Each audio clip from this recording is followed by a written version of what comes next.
As promised, let's welcome the management of Fedbank to try and understand how their earnings were post the listing and more importantly, what does the outlook hold. Mr. Anil Kothuri, the MD and CEO of the company, joins us on the show. Hi Anil, good to be speaking with you. First off, you've reached an AUM of around 10,000 crore and the growth was also strong at 38% on a year-on-year basis. But going forward, do you think the base effect will come into picture or do you expect this pace of 35-40% AUM growth to continue in the coming years? What we're guiding is that our AUM will grow by at least 25% year on year from here on. Okay, so that's the guidance that we are putting out. We have about 4,000 people spread across 600 branches in the country. A lot of these branches are yet to achieve scale.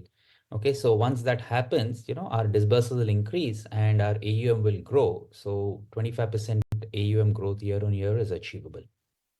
Okay, in fact, I wanted to scratch that point further when you're saying that some of the branches haven't scaled up fully. If I have it right, you added 23 branches in the quarter gone by. Could you talk to me about what's your estimate of branch addition in the coming year and the coming few months?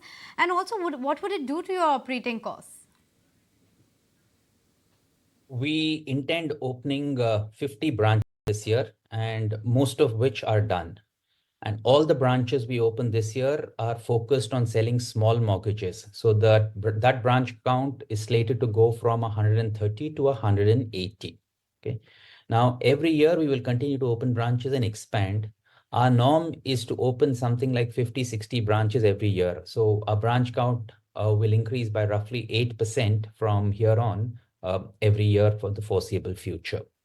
That will help us expand our presence into places where we are not there.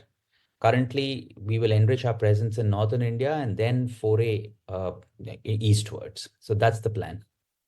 Okay, so focusing on deepening presence in north and then moving east. But talk to me about the cost of funds as well. On one hand, of course, the RBI latest, note on the unsecured lending was a bit cautious. What would it do to your risk weights and cost of funding? And on the other hand, there seems to be this entire argument now with the Fed policy that there's a rate cut cycle which is going to begin next year.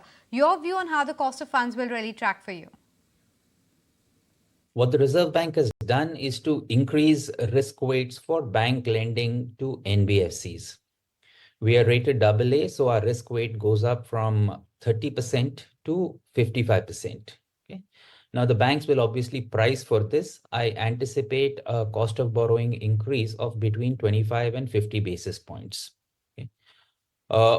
Now, so far, we've received preferential rates from banks. So we've not had occasion to actually classify our loans as PSL and seek borrowing on that basis.